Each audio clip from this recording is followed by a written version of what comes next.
adalah gembalaku,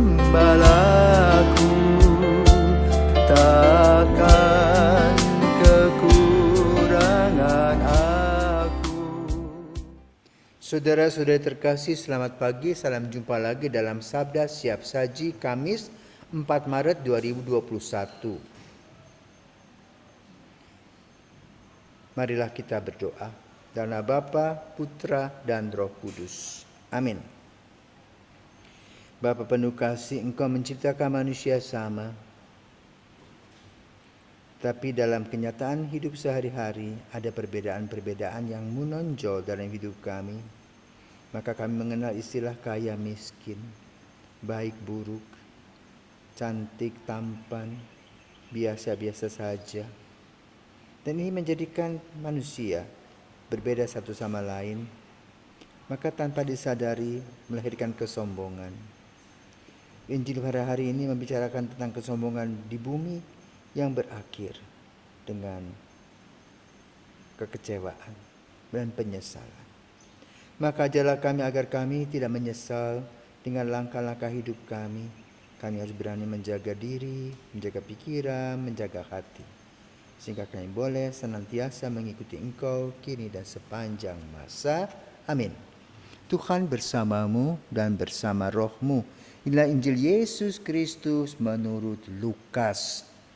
Sekali peristiwa Yesus berkata kepada murid-muridnya, ada seorang kaya yang selalu berpakaian jubah ungu dan kain halus, dan setiap hari ia bersukaria dalam kemewahan. Dan ada seorang pengemis bernama Lazarus, badannya penuh dengan borok.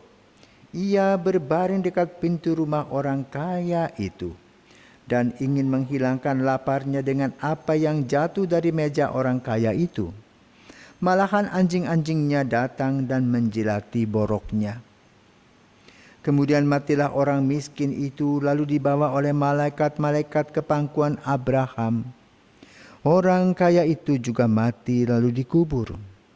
Sementara menderita sengsara di alam maut, ia memandang ke atas dan dari jauh dilihatnya Abraham dengan Lazarus duduk di pangkuannya.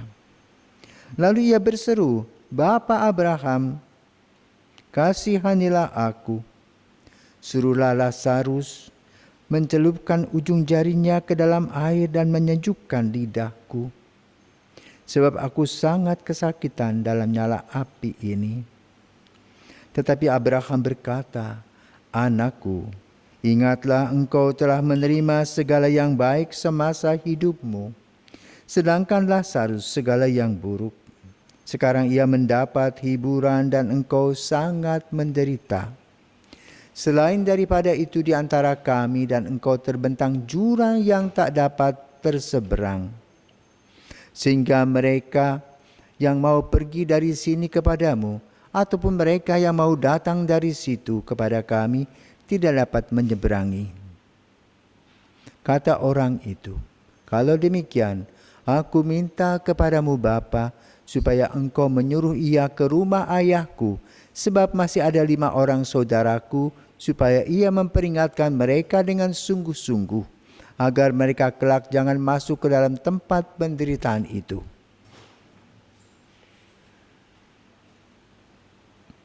Tetapi kata Abraham, ada pada mereka kesaksian Musa dan para nabi. Baiklah mereka mendengarkan kesaksian itu. Jawab orang itu, tidak Bapak Abraham. Tetapi jika ada seorang yang datang dari antara orang mati kepada mereka, mereka akan bertobat. Kata Abraham kepadanya, jika mereka tidak mendengarkan kesaksian Musa dan para nabi, mereka tidak juga akan mau diyakinkan sekalipun oleh seorang yang bangkit dari antara orang mati. Demikianlah Injil Tuhan, terpujilah Kristus. Gelandangan-gelandangan, pengemis-pengemis adalah orang yang kurang beruntung secara material. Bahkan kalau kita melihat perkembangan dunia, ada orang yang terusir dari negaranya karena berbeda iman. Ada yang terusir dari negaranya karena politik. Dan melalui sejarah begitu banyak orang yang menderita karena kedegilan manusia.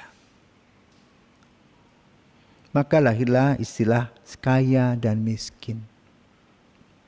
Yang kaya bisa beli apa saja, yang miskin hanya bisa melihat apa yang orang kaya beli. Yang miskin hanya merasakan dari jauh penderitaannya ketika mereka melihat orang-orang kaya berpesta pora.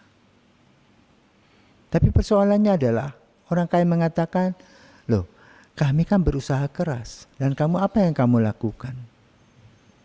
Secara sosioekonomis betul, tetapi secara spiritual berbeda.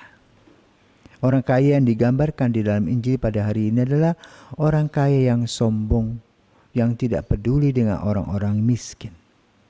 Bahkan digambarkan Lazarus yang mencari remah-remah pun dia tidak cuek, dia tidak memberi satu piring makanan, tidak. Masa bodoh. Kesombongan, karena dipikir sudah banyak uang, sudah enak. Tetapi ternyata justru dengan banyak uang itu kita diberikan tanggung jawab moral untuk melihat orang lain. Dan ujung-ujungnya apa? Banyak orang yang menimbun harta dan keuangannya. Pada hari tuanya, pada saat dia meninggal, uang itu tidak ada artinya. Disinilah Injil mau menyampaikan kepada kita. Hidup ini harus berbagi. Baru-baru ini Paus Fransiskus mengeluarkan ensiklik Fratelli Tutti pada tanggal 4 Oktober 2020 dalam rangka menghadapi COVID-19. Di mana di sana kita diajak untuk merenungkan betapa banyak hal-hal negatif yang merasuki hidup kita. Mulai dengan perdagangan manusia, narkoba, jual beli senjata, pembunuhan, banyak hal, pengguguran. Semua hal-hal berbau negatif tadi mewarnai hidup. Dan kadang-kadang kita tidak merasa bahwa itu berdosa. Maka Injil pada hari ini mengajak kita untuk merefleksikan diri. Siapakah si kaya itu? Orang kaya ini gambaran kita-kita yang boleh katakan mempunyai kepuasan baik secara batinia, secara ekonomi, sosial, secara politis. Bisa menikmati apa-apa yang kita menikmati. Tetapi jangan lupa bahwa juga ada si miskin seperti Lazarus yang kita tindas. Bisa mulai dengan karyawan-karyawan kita, rekan-rekan kerja kita. Kita tindas karena kita tidak suka. Awas-awas, nanti kita akan jadi seperti orang kaya itu. Dan si miskin tadi yang tertindas akan menjadi Lazarus. Karena penyesalan itu biasanya di hari esok, bukan hari ini. Maka mari saudaraku terkasih, melalui bacaan pada hari ini kita diajak untuk melihat status kita masing-masing. Kalau kita berkecukupan, kita harus berterima kasih kepada Tuhan, bukan untuk menampilkan kekayaan kita dengan kesombongan kita.